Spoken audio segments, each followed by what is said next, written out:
Well, thank you very much. Hello, everybody. How are you? Hi, darling. Hi. How are you? Thank you very much, everybody. This is an honor. And, you know, I walked in, the first question that I asked, should we change the name from Fort Liberty back to Fort Bragg? First question.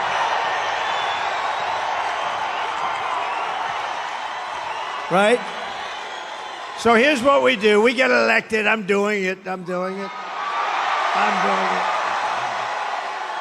And we're leading in all the polls. We should get elected, but remember this, they cheat like hell. We got too big to rig. We need too big to rig. So I just appreciate being here. You know, we did win 2 world wars from Fort Bragg, right? So this is no time, look at that big guy. This is no time to be changing names, but we're going to do that. We're going to do everything we can. We're going to get it back. We're going to bring our country back. We're going to bring our country back. Thank you, everybody. Let's have a little fun, right? Okay, good.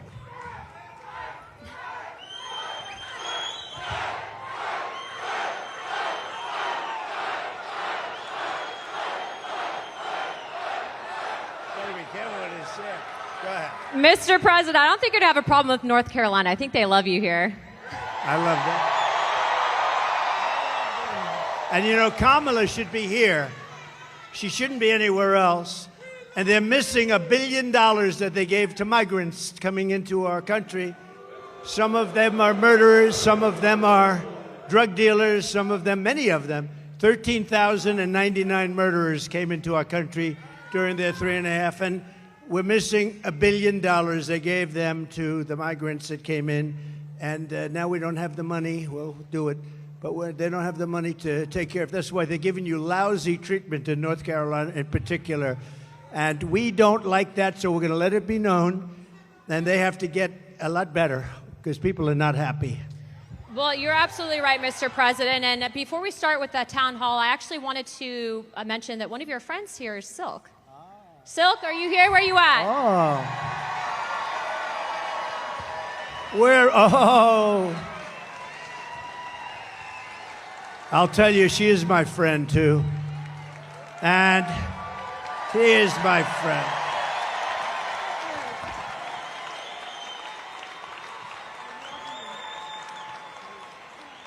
She is my friend. Oh, wow. Hey, North Carolina. Real quick now, I want y'all to listen up. I'm a little ticked off. I just want you to know I'm a little ticked off, and I'm going to tell you why. $750. Oh, my. Where American tax dollars is being used to fund illegal aliens into our country. And these illegal aliens didn't pay one dime or 1 red cent into our systems. And all Kamala Harris and Tampon Timmy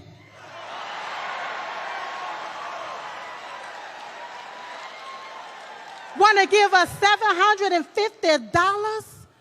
Listen, you all, we only have one choice. One choice.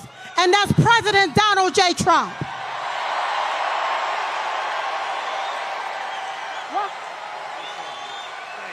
We cannot afford another 4 years of this, so you're going to have to vote like your life depends on it. Like when you're taking your breath and it's your last breath and you need that vote in order to breathe, that's what you're going to have to do. So you're going to have to, I'm almost finished, Mr. President. So what you're going to have to do, you're going to have to overvote the cheat. You're going to have to outrun the runway. And we're going to have to make it too big to rig.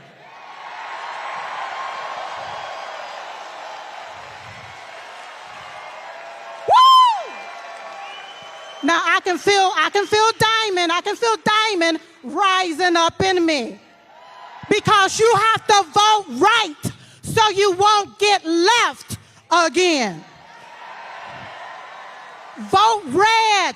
R-E-D. Remove every Democrat.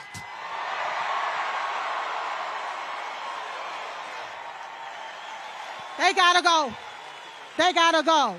Now, while the media continue to play the race card, we're gonna continue to play the Trump card so we can win, win, and win. Thank you, everybody. Thank you.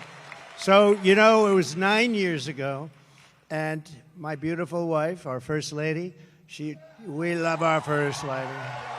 Did you see her interview on Sean Hannity and with Ainsley in the morning? She did great. But 9 years ago, she came to me. She said, you know, there are two women, and they are really incredible. I said, who the hell are they? He said, you got to see this. You're not going to believe it. They had a thing. And we fell in love like almost immediately. Yes. And her sister was just unbelievable too. Yes. And she passed away like a couple of years ago now. It's a long time ago. It seems it goes fast, right? But what a great combination. We love you both. They were loyal to me from day one. When they heard stuff, they said, that's a lot of crap. Day one. They were with me from day one. Day one. And that Trump sign gets bigger and bigger. I said, that's so nice, I want to buy one for myself. But don't you worry, Mr. President, I'm going to give you one. I mean, I don't worry. That's But right, you know baby. what? Yes. You know what? We appreciate your loyalty, your friendship. Thank you. And I saw Silk backstage. I said, I'm bringing you upstage. I'm going to bring you upstage. And we miss your great sister. Yes. And we love you. And thank you very much. You so thank much you. more.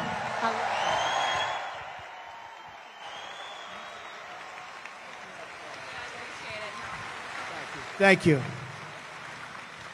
Great. All right, Mr. President, are you ready? Yeah, I'm going to be very careful with these seats. Yeah, it's a little bit. These seats weren't designed for me, exactly. All right, Mr. President, our first question comes from Allie. She was one of the residents here in North Carolina that was directly impacted by the hurricane, and it destroyed her community. Allie, where are you at? Hi.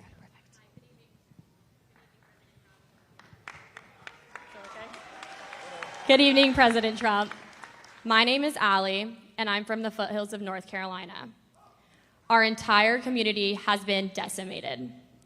Thank you, President Trump, for visiting the disaster sites to bring attention and donating millions in relief. Thank you, Allie.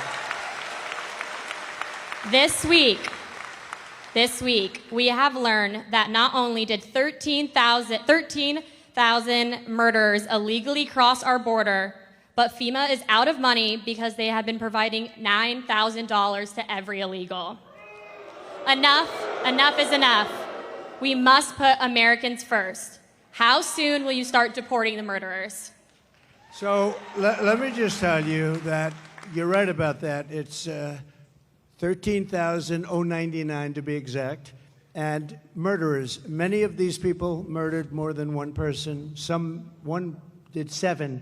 These are not people we want in our country. So this was, I guess, released by somebody that loves us, maybe in Border Patrol. We don't know exactly where the numbers, but these are certified numbers.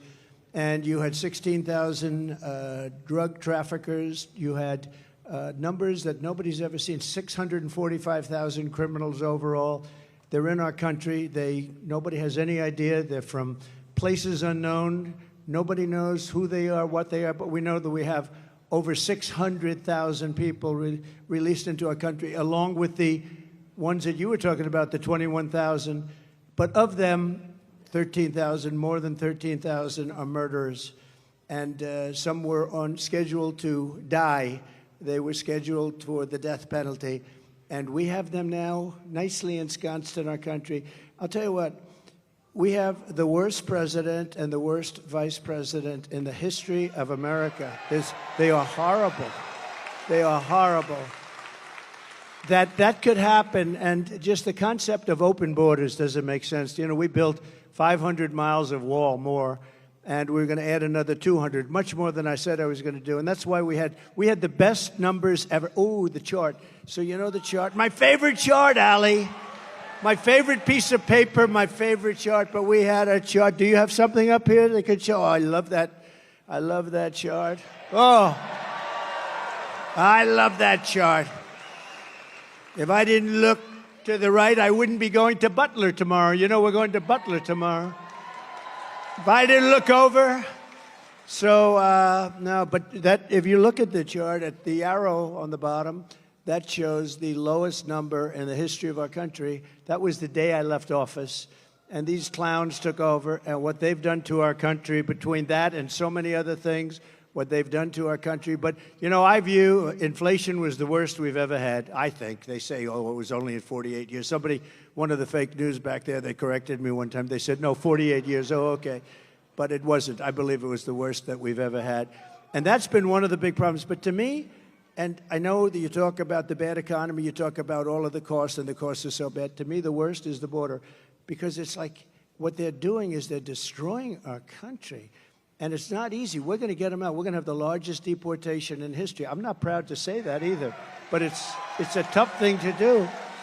And we're going to get, Anna, we're going to get the criminals out. We're going to start with the worst of them, and we're going to get them out. And you know who's going to help us? Local law enforcement. Local law enforcement. They're going to be great. They know their names. They know their serial numbers.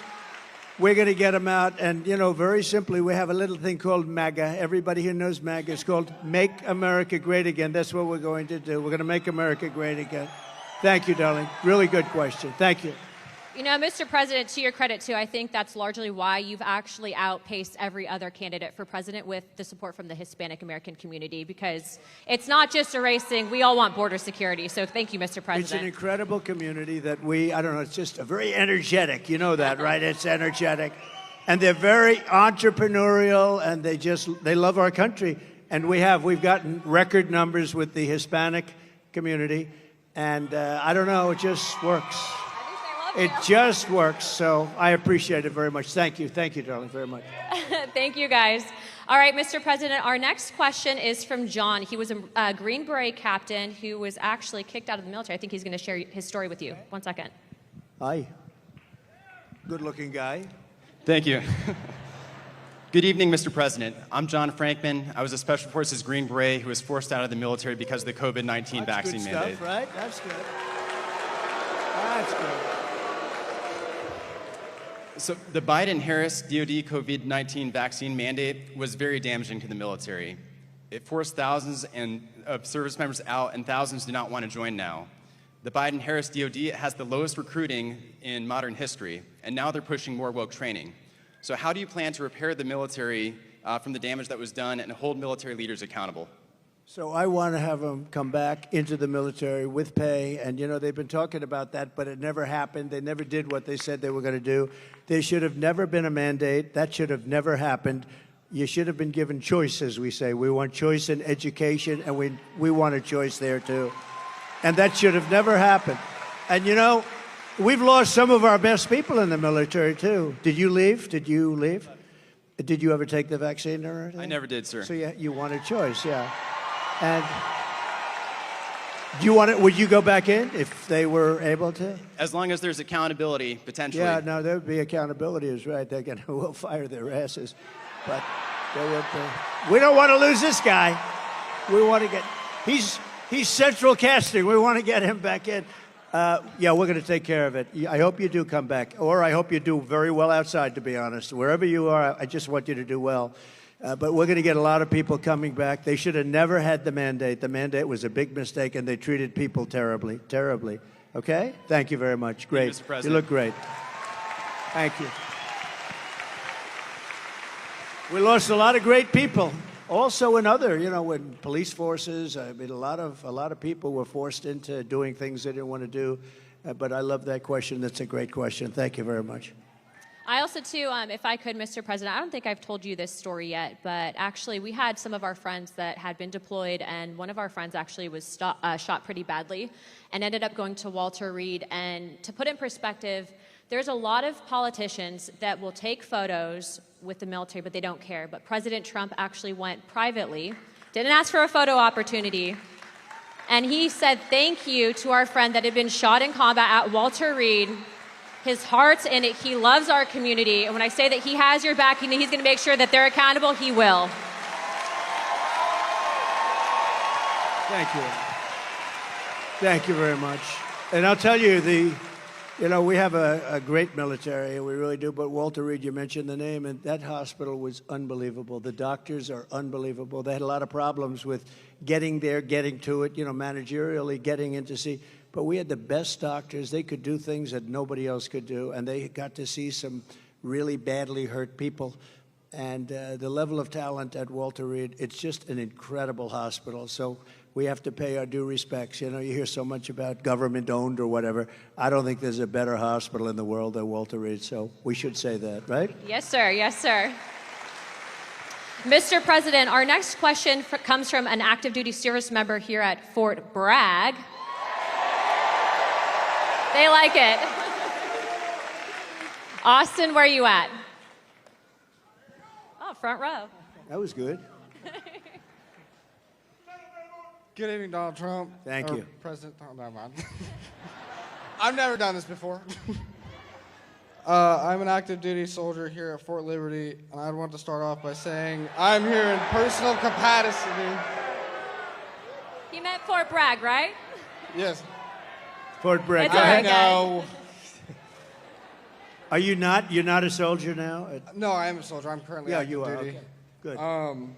But on a... Oh, shit. That gives out.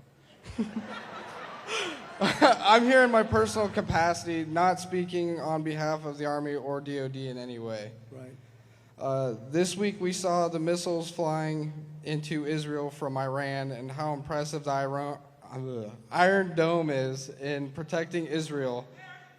What are your thoughts on the Iron Dome for America? I love it. I love it. How can you? I love it. We're going to have it. One of the things I say, we're going to have an Iron Dome. Why shouldn't we have an Iron Dome? And you see how effective. So the other day, 287 big missiles, ballistic missiles, were shot into Israel. Every single one of them was taken down. Well, why shouldn't we have that? And it's all going to be made in the United States. It was our technology. It's all going to be made in the U.S., and a lot of it's going to be made in a place called North Carolina, if you don't mind, okay? And I think I just learned the secret. Look, we're going to win. I believe you got to get out there, you got to vote and all that. But I think I just learned the secret to winning absolutely and by massive margins. I'm going to promise to you, as I said at the beginning, that we're going to change the name back to Fort Bragg, because I think when that word gets out, I just see this great-looking soldier just accidentally said Fort Liberty, and he got almost booed the hell out of the place. That was not good. Anyway, I believe it's absolutely something that we want to have for safety. We're a target for a lot of different places. I listened to Biden yesterday. Since I went under the wing, I used to go under the wing of the aircraft. Nobody ever did that before. I did. All of a sudden, Biden started, but he only takes like a half a question. Usually can't answer it. But they asked him, "What do you think about Iran? Would you hit Iran?" And he goes, "As long as they don't hit the nuclear stuff." That's the thing you want to hit, right? I said, I think he's got that one wrong. Isn't that what you're supposed to hit? I mean, it's the biggest risk we have. Nuclear weapons, the power of nuclear weapons, the power of weaponry. I rebuilt the entire military, jets, everything. I built it, including nuclear, and I hated to build the nuclear, but I got to know firsthand the power of that stuff, and I'll tell you what, we have to be totally prepared. We have to be absolutely prepared. But when they asked him that question, the answer should have been, hit the nuclear first and worry about the rest later. And that's what they should. If they're going to do it, they're going to do it. But we'll find out whatever their plans are. But great question. Thank you very much. Thank you. Thank you, Austin. Mr. President, I don't think you get enough credit for what you did with the Abraham Accords. I mean, that really was historical. I agree. But realistically, because of the failed foreign policy out of this current administration, we are on the verge of World War III. When you get back in office, what are you going to do to change it? So a lot of things are happening very fast, and we could end up in World War III before we get there. The way it's going right now, look at Russia with Ukraine, that's a disaster. Look at the Middle East, it's exploding all over the place. And we have people that, look, we have a president that he spends most of his time on the beach sleeping. I never saw a guy could sleep in front of a camera. Does anybody think of it? I don't sleep that much. I toss and turn, I think. I'm always thinking. Do you ever do that? You're sweating and you're thinking and you're trying to figure out how to beat this one, that. Look, how to make our country great. But I toss and I turn. This guy just falls asleep on the beach like there's nothing to it. I wish I had that ability. That's one ability he has that I do not have. And I wouldn't mind having it. I could use a little extra sleep.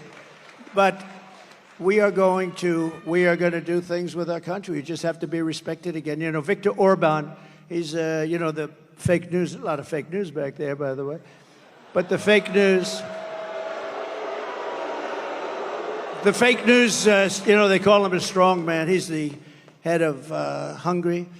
And we have, and he's, a very strong guy, very tough guy. But, more than anything else, a very smart guy. And they said, why is the world blowing up? You have the Middle East is blowing up. You have Russia, Ukraine. That could lead to catastrophe. You talk about nuclear weapons. That could be a total catastrophe. Why is it? He said, if you put Trump back in the White House, it's all going to end. You're going to have peace. We had 4 years. We didn't have any wars. We didn't have any terrorism. We didn't have anything. And I won't tell you exactly what he said. Maybe I will. He said because they were afraid of Trump. I don't want to be the one saying that, but they were probably afraid of me because they think I was crazy. And that's a good thing to think, right, soldier? They said, this guy is crazy. But no, he said that you put Trump back in the White House, you're not going to have all of that stuff is going to heal. October 7th would have never happened. The attack on Israel would have never happened. Remember, Iran was broke. They weren't giving money to Hezbollah. They weren't giving money to anybody, any of these, they call them delegates of terror, a lot of different names, but it's always of terror. And there was no money for Hamas. And now you look, because you were such a big part of it, we had no attacks, we had no terrorism, we had no nothing. For 4 years and I wanted to talk about it during the 4 years, but that's never smart, right, Robert? That's never smart to do. So I didn't, but I talk about it a lot now. We had no attacks. We had none of this stuff going on. We defeated ISIS, by the way. We took ISIS. We defeated them in 4 weeks. It was supposed to take 5 years.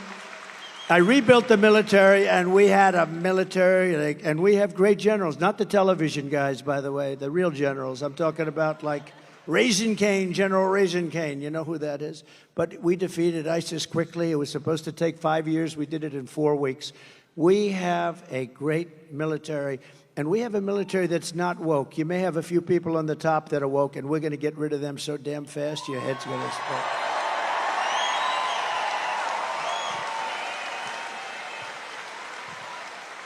Yeah, he's not kidding.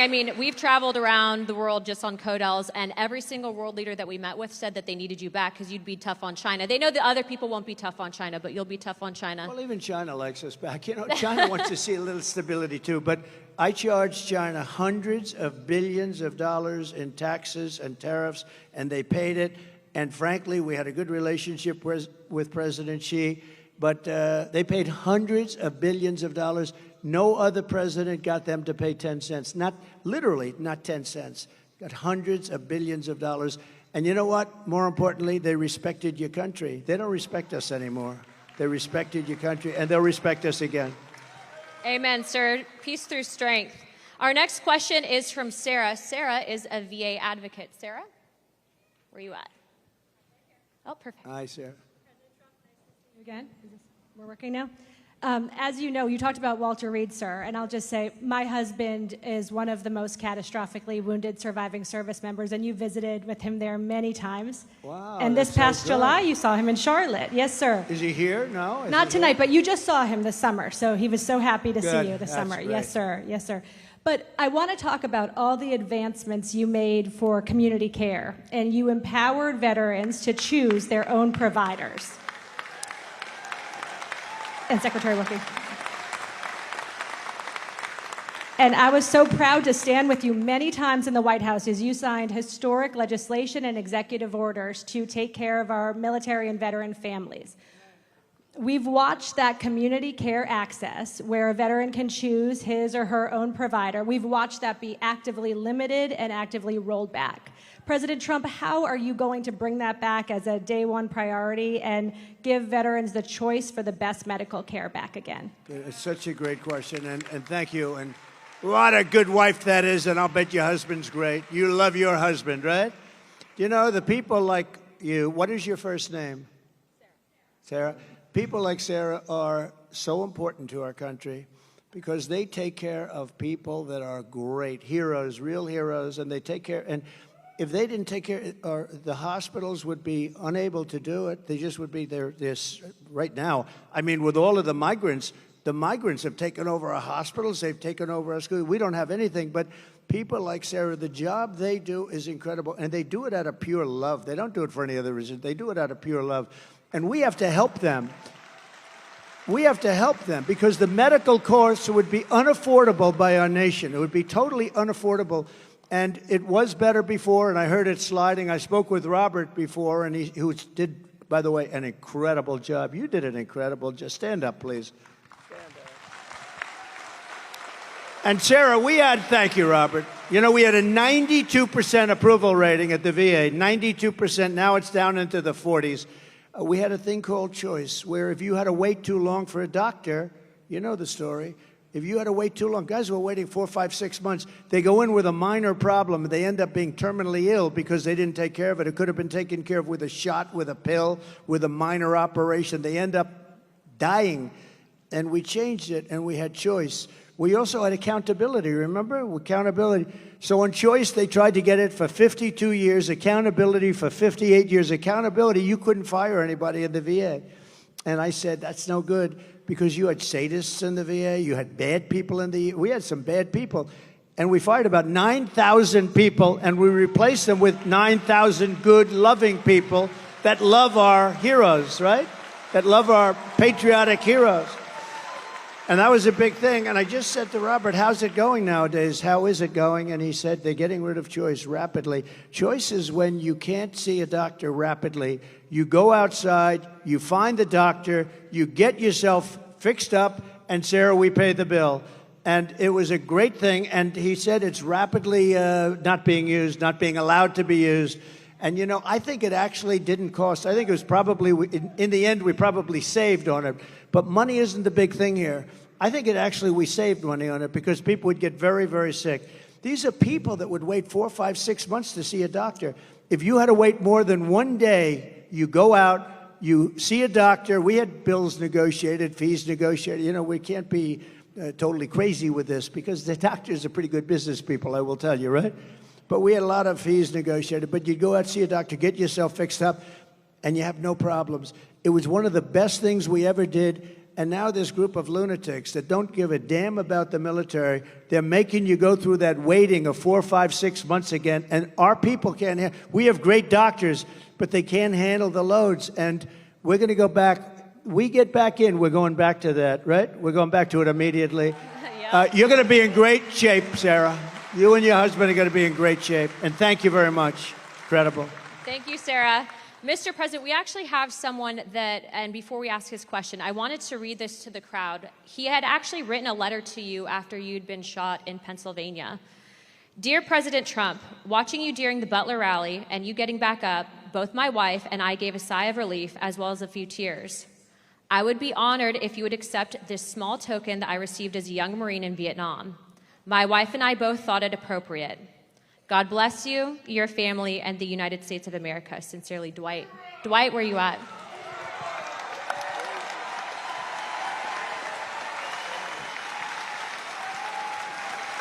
Thank you.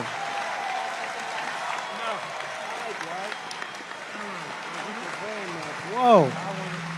Looks like a check. It's a check. It's cash. For those of you who may not know, Dwight had given President Trump his Purple Heart. That's right. That's right. I couldn't think anybody more deserving Thank you. of the Purple Heart. Thank you very much. You took it, you laid down there, you got back up, and the first words out of your mouth was fight, fight, fight. You didn't even have anything to shoot back at it. You got guts. Yeah, hold that up right there. He doesn't do this, but he's better than anybody as far as I'm. No, I'm hardly better than you on this thing. You're great at this. And I wanted to thank you. I know that most of you all watched the president on that day and were very fearful that something terrible happened when he went down on the ground. But it was such a relief. Our hearts were so filled with joy because we saw what happened. And it was a minor wound, but it was close to being a terrible. You know, We were really. I said, how does it, why was there so much blood to the doctor? There's bleeding like crazy. This is a little fact. Some of you might have heard this, but you get hit in the ear, and it bleeds more than any other part of the body. So I didn't mind being hit that way. I don't want to be hit that way. This way. This way. If I didn't make the turn, I would have been hit the other way. That's no good. That would not have been too good. But it is true, and I got very lucky, and maybe it wasn't so much luck. Maybe there's something else, right? Maybe there's something else up there. But that's great. Thank you. You also took the time out to write me a beautiful letter and gave me a challenge coin. I never expected that from the President of the United States. Well, Thank you very much. This was a great honor, and I remember it very well when you gave it. Yes, I will. Really nice. Thank you. I served as a Marine in Vietnam, proudly served as a Marine in Vietnam. And thank you very much. There were quite a few that did.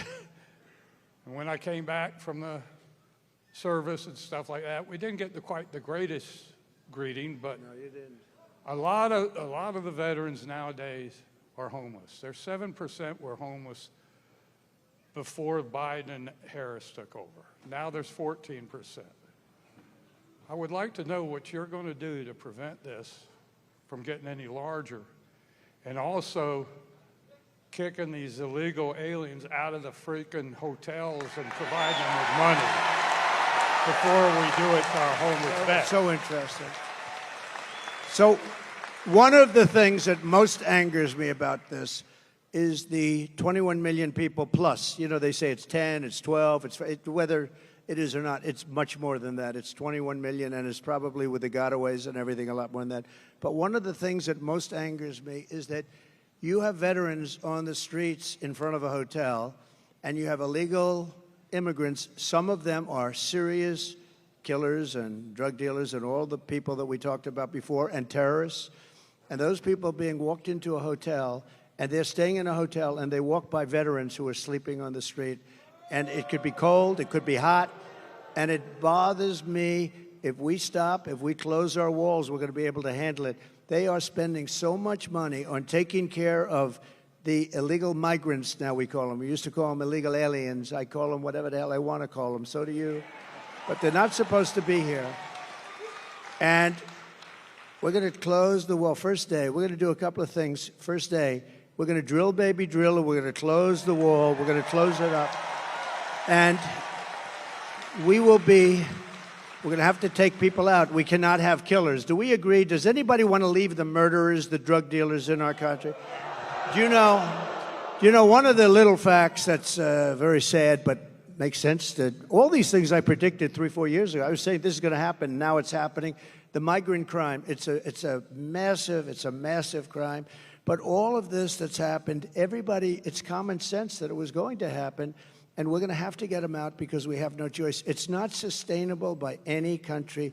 We have done things that are so stupid. Like, as an example, I consider it to be less important, but it's very important still because it's a way of life. Men playing in women's sports, okay? Who wants that? And who wants open borders? Because open borders are so, you say, how does a thing like that happen? All of these policies we're going to be changing. And we have now somebody running as a radical left person, more left by far than Pocahontas. More, you know who that is? More left by far than crazy Bernie Sanders. She's more left, and we can't have it. So we're going to take care of your people and your friends. You got a lot of friends out there that don't have a place. And we're going to do it, and we're going to do it faster. We're going to put money to it. First of all, we're standing on the greatest power. It's called liquid gold. We have more than any other country. We don't use it. We get oil and gas now from Venezuela. Do you believe it? We're going to take our own, and we're going to make a lot of money. So we're going to make a lot of money. We're going to take care of our veterans properly. We're not going to have that happen anymore, okay? Thank you, Dwight. Thank you. Beautiful guy. Beautiful guy. I think I'm going to stand. This chair is the most uncomfortable chair I've ever. First of all, it spins. And the one thing I don't want is to fall on my ass, because that will be the only story. They'll say, sir, you did great. Too bad you fell. That would be the only story. So I'm not sitting in that sucker. I think it's a booby trap. That was put there by Kamala.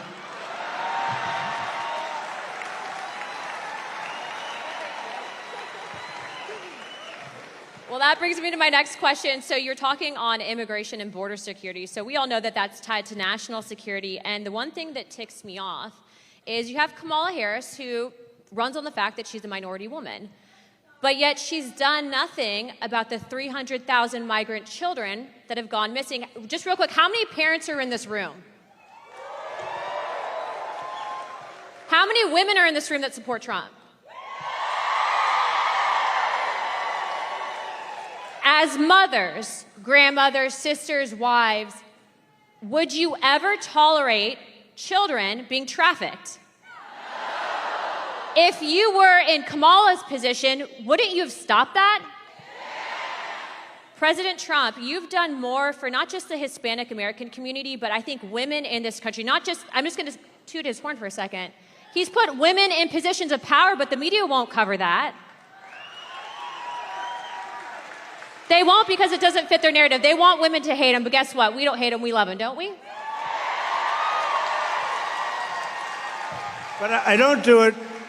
I don't do it really for a pure, really great reason. I just do it because I want results. And I just find women to be smarter than men. Does that make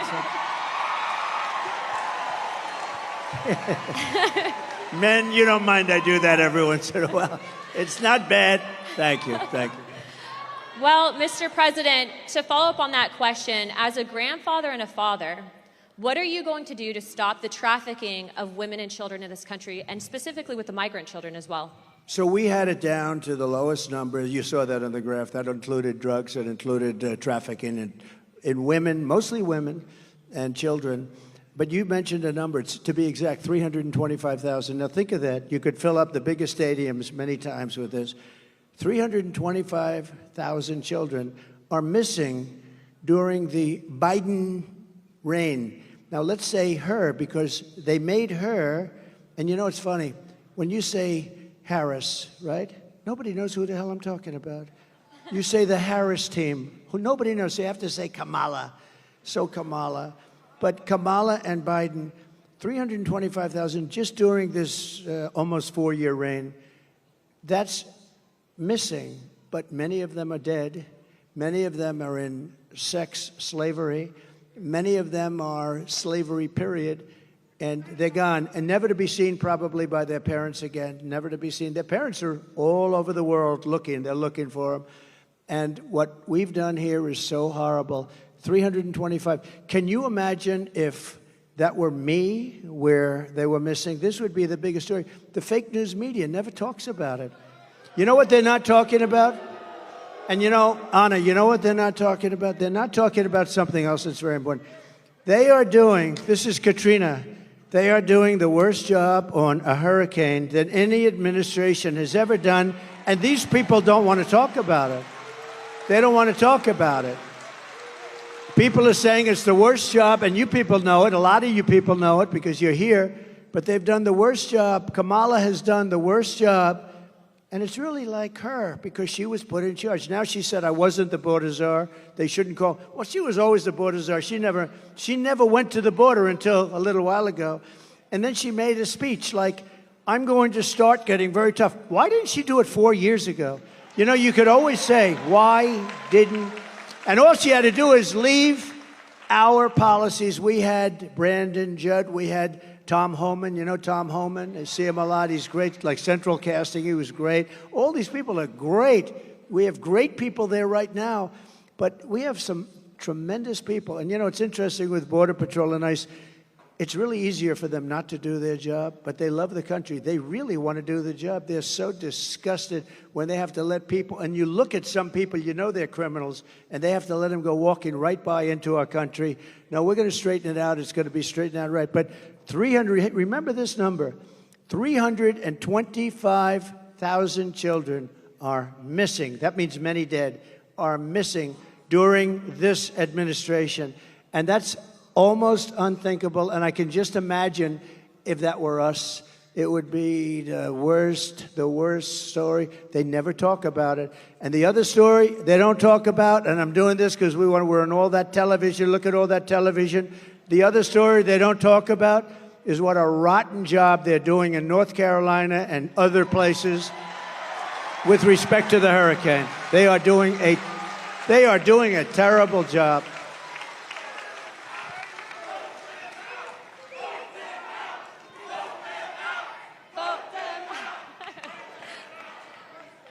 Mr. President, to follow up on that, because the media is here, I do believe that they've intentionally, and this is my opinion, not helped out those residents because it's red communities that are impacted. Let's call a spade a spade. Do your job and do better. Anna, one thing. So Elon Musk, we all love Elon, you know, Elon. We have to take care of our brilliant people. We don't have too many of them, right? There aren't too many brilliant people. But I got a call, an emergency call 2 days ago to speak to Elon, and he endorsed me very strongly. He endorses me almost every day. He wants us to win so badly. But Elon is a brilliant guy between the Tesla and this, that, the rockets. But he also does something called, you know the link, Starlinks. So he has Starlinks.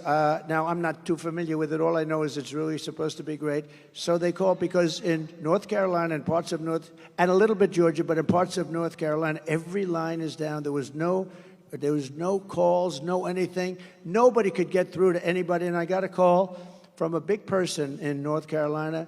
Could you possibly call Elon Musk because we need help with Starlinks? Could we get Starlinks, you know, really? And I did, and he was great. And, you know, he did something that was, he had it ordered. I got a call during my phone call. They called me up, the people from North Carolina, and they said, thank you very much for helping us with Mr. Musk. I was talking to him. He wasn't off the phone. I said, do you have some kind of a thing that we're talking and you're ordering people?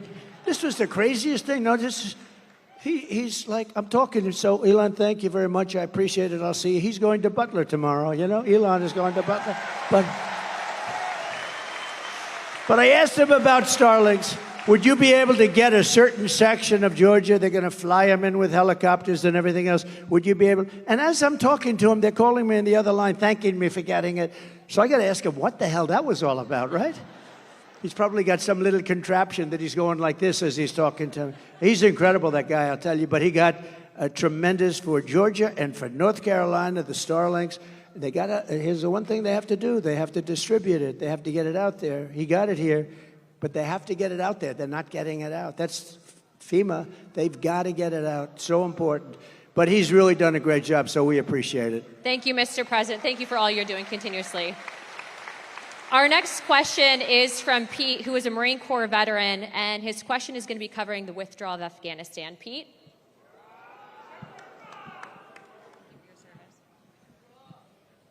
Mr. President, I am Pete from North Carolina, and also a Latino for Trump. Thank you. I knew I liked him. And I proudly served in the United States Marine Corps, first as enlisted, That's great. Thank then you. as an officer.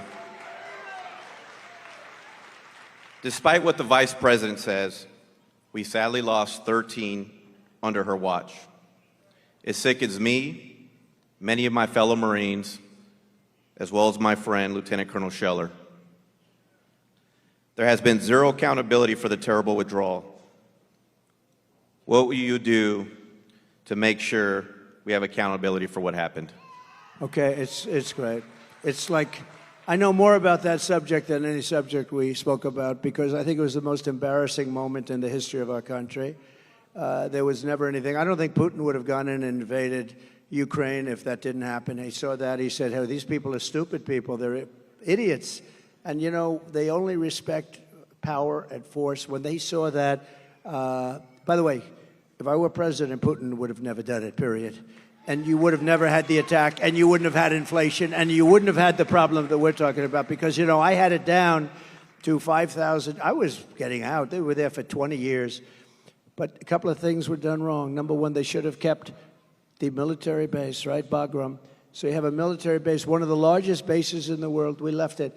It's 1 hour, forget about Afghanistan, it's 1 hour away from where China makes its nuclear weapons, okay? You gotta keep that, and they didn't. They fled, they left. We had, as you know, 18 months. I called up Abdul. Abdul is the head of the Taliban. That's the ones that do the shooting, okay? Not the Afghans. It's called the Taliban. And the press said, why would you call him? Because that's where the shooting is. And I called him up. We didn't have, it was nasty.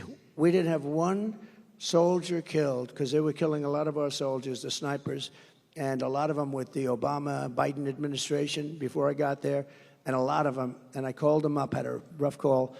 And after that call, we didn't have one soldier killed for 18 months. We didn't have one soldier shot at for 18 months. And then we had a terrible election. We're not going to let that happen again.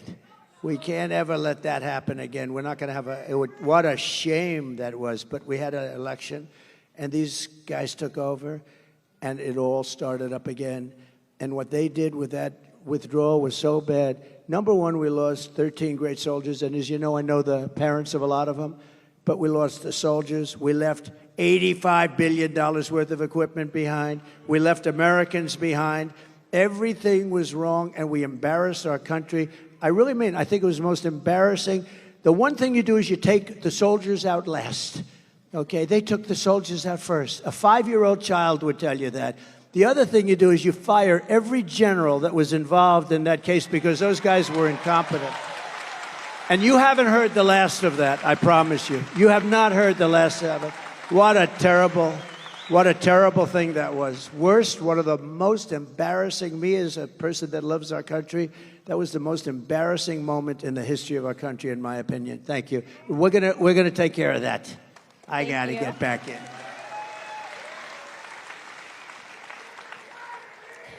Mr. President is such a good title for him, isn't it?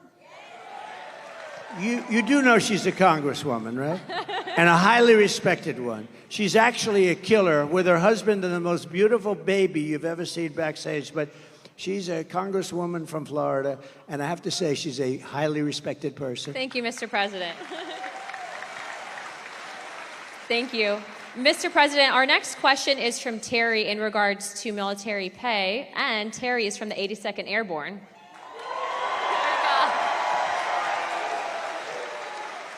Mr. President, thank you for being here. My name is Terry. I have had the honor of serving with the mighty 82nd Airborne. I'm also a proud member of the Lumbee tribe. The largest tribe in North Carolina. We have one of the highest percentage of military service in the nation, a higher percentage of the overall population. My question, sir, is about the military pay. You provided the largest pay raise in history to our military. Unfortunately, we have seen inflation skyrocket, and more service members and veterans are on fixed incomes and are finding it hard to pay for basics like grocery. What will you commit to increase military pay and bring down prices? Yeah, very good, Terry. I appreciate it, too. And it's very unfair. So I gave the largest pay raise in the history of the military, and I thought that was wonderful. But then when these clowns came in, these incompetent fools came in, they allowed inflation, and because of the energy policies, I think, mostly, but also because of their spending, but they allowed massive inflation. So your pay stayed here, and you were happy, and then all of a sudden the cost of bacon doubled, and the cost of everything else doubled and tripled and quadrupled. Interest rates went to 10%, so you could no longer, we were at 2%, and they went to 10%, so you could no longer buy a house. So many things happened. The answer is yes, I'm going to take care of you. I'm going to take care of our law enforcement. And you know who else I'm going to take care of? Our teachers. Our teachers are very underpaid. We're going to take care of our teachers. Okay? Going to take care of, and I did it. I did it. I felt strongly, but you know, the fact is that they got wiped out. What we gave you got wiped out by their inflation that they should have never had. That's another thing. You would have never had inflation because it was caused largely by really dumb energy. The energy went through the sky. That brought everything with it. So we're going to take care. But law enforcement also, and your teachers, okay? Thank you, Mr. President. We now have time for one last question. So our last question. Make this a good one. Our last one comes from Matthew. Matthew? He was an F-15 pilot. I won't hold that against you.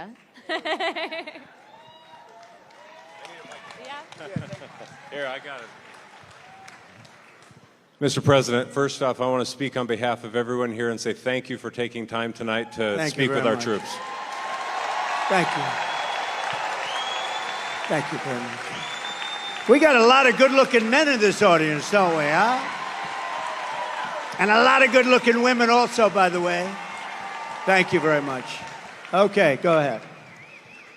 I'm going to revisit something you've talked about already.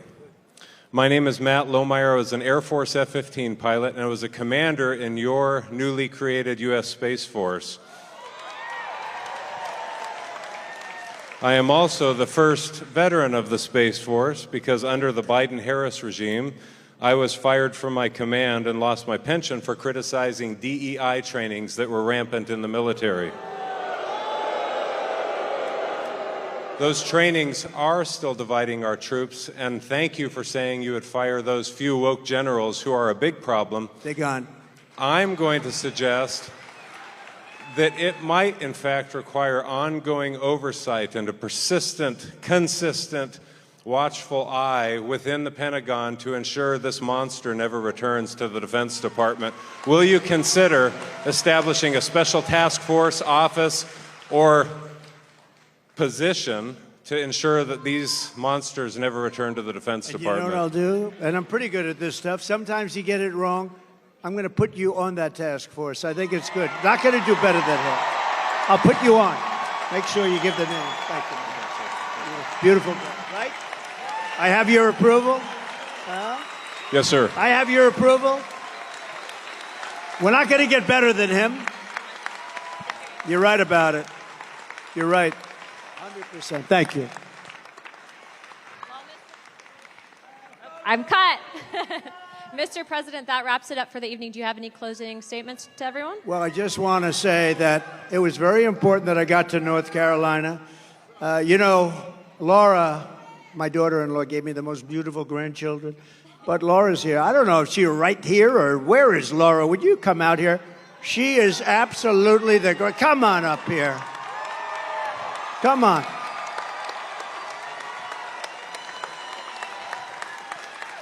She comes from right around here, and she loves this state. And you better be careful because I'm going to blame her if anything happens in this state. That's true. I said, I'm going to blame but we're her. going to win North Carolina, are we not?